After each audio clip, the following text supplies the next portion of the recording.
वैभवदादांबद्दल बोलायचं झालं तर त्यांच्याबद्दल बोलायला पण शब्द नाहीत. त्यांचा जो काय आवाज आहे त्यांच्याशिवाय मैदानात आपल्याला मजाच नसते. कुठल्याच मैदानात त्यांच्याशिवाय मजा नसते.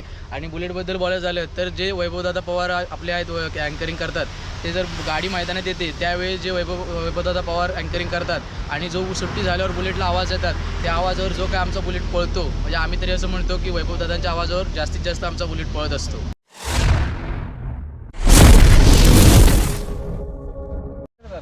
तर मंडळी, आपण आहोत आरोलीच्या मैदानामध्ये आणि जर बोललं तर बुलेट बैलाचे मालक आणि माऊली बैलाचे मालक. तर मित्रांनो, माऊली आणि बुलेट यांचा यंदाचा जर जोड बोललं ना तर मित्रांनो 2 गुलाल केलेले आहेत आणि हे दादा आहेत. तर दादा, नाव काय तुझं? माझं जितू हवेरे. ओके. तर दादा, बैलांबद्दल काय सांगू शकतो की आजपर्यंत 4 मैदानं झाली आणि त्याच्यामध्ये आपला माऊली आणि बुलेट किती मैदानात गुलालात राहिले? 4 मैदानं झाली. 2 मैदानं बिना पावसाची म्हणजे सुक्याची झाली, त्याच्यामध्ये आपली गाडी गुलालात नाही राहिली. त्याच्यानंतर कळवंडीच्या मैदानात चिपळूणमध्ये आपली गाडी 1 नंबरला राहिली. त्यानंतर चौथं मैदान झालं आपलं मार्गदमनेमध्ये, त्यामध्ये आपली गाडी 2 नंबरला राहिली. ओके. तर दादा, बुलेटबद्दल जर बोललं ना तर बुलेटबद्दल काय सांगू शकतो? जर बोललं ना, झेंड्याची मैदानं होतात आणि रेलिंगची मैदानं होत असतात, तर आपला बुलेट कसा आहे? बुलेटबद्दल बोलायचं झालं तर त्याच्याबद्दल काय बोलण्यासारखे शब्दच नाहीत आता आमच्याकडे. कारण त्याने जेवढं काय आम्हाला आत्तापर्यंत दिलं आहे ते सगळं त्यांनी सगळ्यांना, म्हणजे तुम्हाला प्रेक्षकांना पण माहिती आहे सगळं, तो काय बैल आहे, कसा पळतो, त्याचा पळ बघून तुम्ही पण सगळेजण म्हणजे तुम्हाला माहितीच आहे. आता बैल म्हणायला गेला तर तो झेंड्याचा हेडमास्टरच आहे. आपला बैल 2 वर्ष आतून पळत होता झेंड्याने, आता तो बाहेरून पळतो, म्हणजे उजवी खांदी पळतो आहे. म्हणजे बैल दोन्ही खांदी पळत असतो. कधी आम्ही मैदान बघून त्याचं पहिलं म्हणजे नियोजन करत असतो. कधी त्याला जर आतून पळायचं, जर मैदान छोटं असेल तर त्याला आतून टाकतो, जर बाहेरून मोठं मैदान असेल तर त्याला बाहेरून टाकतो. मैदानाप्रमाणे आम्ही त्याला खेळवत असतो. ओके. तर दादा, जर बघायला गेलात ना तर आपल्या इकडे जर आता अँकरिंग करणारे दादा जे पवार दादा आहेत, तर ते काय बोलतात बुलेटबद्दल? वैभवदादांबद्दल बोलायचं झालं तर त्यांच्याबद्दल बोलायला पण शब्द नाहीत. त्यांचा जो काय आवाज आहे त्यांच्याशिवाय मैदानात आपल्याला मजाच नसते.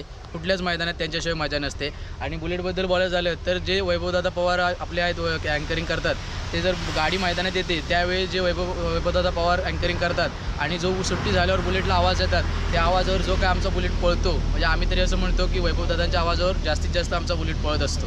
ओके. तर माऊलीबद्दल काय सांगू शकतो? माऊलीची खरेदी कुठून झाली? माऊलीची खरेदी बांबवडेमधून झालेली आहे. बांधारी एक्सप्रेस माऊली म्हणून त्याचं नाव आहे वरती कोल्हापूरमध्ये. त्याची आम्ही खरेदी केलेली आहे. यंदाच आम्ही त्याची खरेदी केलेली आहे. सागर पवार म्हणून आपले दोस्त आहेत, मित्र, त्यांनी आपल्याला हा बैल दिलेला आहे.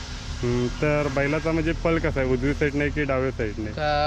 बैल डावी खांदीचा आहे, प्रॉपर डावी खांदीनेच पळतो. उजवी खांदीने त्याला खूप स्पीड आहे, त्याच्यामुळे त्याला जास्त आम्ही उजवी खांदी टाकत नाही, डावी खांदीच त्याला पळवत असतो. ओके. तर आपल्याला सुट्टीला कोण कोण असतं? माऊलीला सुट्टीला कोण असतो आणि बुलेटला कोण? माऊलीला सुट्टीला आमची म्हणजे मुलं कोणीही करतात सुट्टी त्याची. ओके. आणि बुलेटला? बुलेटची सुट्टी करायला मला एकट्यालाच लागते सुट्टी करायला. ओके. म्हणजे तुमच्याशिवाय हात लावून देत नाही.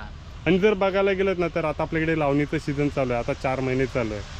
आता जर बघायला गेलं तर बाकीचे 8 महिने बुलेटचं देखरेख किंवा त्याचं पालनपोषण कसं असतं? 4 महिन्यासाठीच तर नाही, बैलाचं आपलं पालनपोषण हे वर्षानुवर्षच चालू असतं. 12 महिने आपली संपूर्ण टीम आहे, बुलेट टीम ही त्याचं पालनपोषण करत असते. त्याचं सगळी देखरेख ते मुलं आपली करत असतात. घरी आईवडील आहेत दोघं, ते आईवडील त्यांचं सगळं खाण्यापाण्याचं करत असतात. बैलांना व्यायाम वगैरे देणे आपली संपूर्ण टीम करत असते. ओके. आणि तुम्ही काय करा, म्हणजे तुमचा व्यवसाय काय? म्हणजे जर जॉबला की कुठे? नाही, मी जॉबला 2 वर्षापूर्वी जॉबला होतो, कुरिअरमध्ये काम करत होतो. कुरिअरमध्ये काम करत असताना आपला बुलेट आणलेला आहे घरी. त्यानंतर मी जॉब सोडून गाई घेतलेल्या आहेत. गाई घेतल्यानंतर आपली छोटी गाडी आहे छोटा दोस्त म्हणून, त्या गाडीवर मी स्वतः जॉब करतो. ओके. तर मंडळी, जर बघायला गेलात ना तर कोकणामध्ये आपल्या इकडे बोलतात बैलाचा नाद बेकार आहे, पण मित्रांनो जेवढा बैलांवरती जीव आहे ना तर हे दादा आहेत. तर बुलेटबद्दल जर बघायला गेलात तर बुलेटची खरेदी कशी केली? म्हणजे जॉबच्या पैशाने तू बुलेटला खरेदी केला की आईवडिलांनी पैसे दिले? नाही, मी स्वतः खरेदी केलेली आहे. मी कुरिअरमध्ये काम करत असताना मी पार्सल देऊन लोकांच्या घरी ते बुलेट मी खरेदी केलेलं आहे स्वतः. तर मंडळी, जर बघायला गेलात ना तर बुलेटवरती जो आशीर्वाद आहे ना, तर आपल्या ह्या दादांनी जेवढी मेहनत केली, तसं म्हणायला गेलं तर स्पर्धा करू शकत नाही बैलांमध्ये. म्हणायला गेलं तर बाबू सुर्वे त्यांचा तो गजा म्हणून बैल पळतोय, आता पांढऱ्या दादा गुरुवांच्या नियोजनात पळतो, तो एक बैल आहे आपल्या निदर्शनात. परत प्रदीप दादा गुरव ते गावकर म्हणून गोल्डन मॅन त्यांना ओळखलं जाते, त्यांचा एक येडा बाजा म्हणून पळतोय, तो एक बैल बाहेरून खूप वेगाने पळतोय. परत आपले खोपे आहेत, सिद्धेश खोपे म्हणून आहेत नाशिकले, त्यांचा एक सोन्या म्हणून बैल बाहेरून खूप पळतोय. तो असे 3-4 बैल आहेत. जर बघायला गेलं ना तर आरोलीमध्ये पिलनकर आहेत, पप्प्याबद्दल काय सांगू शकतो?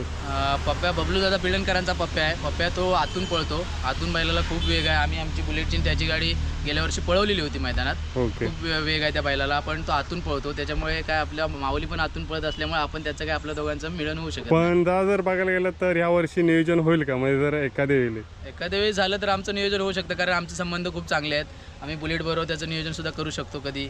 आम्ही त्यांना कधीही बोललो तरी ते आपल्याला कधी नाही बोलत नाहीत. ते आपल्यासाठी कुठेही कधी काय फोन केला तरी पण वेळ प्रसंगी उपयोगी पडतात आपल्या. ओके, तर धन्यवाद. एक फोटो काढतो.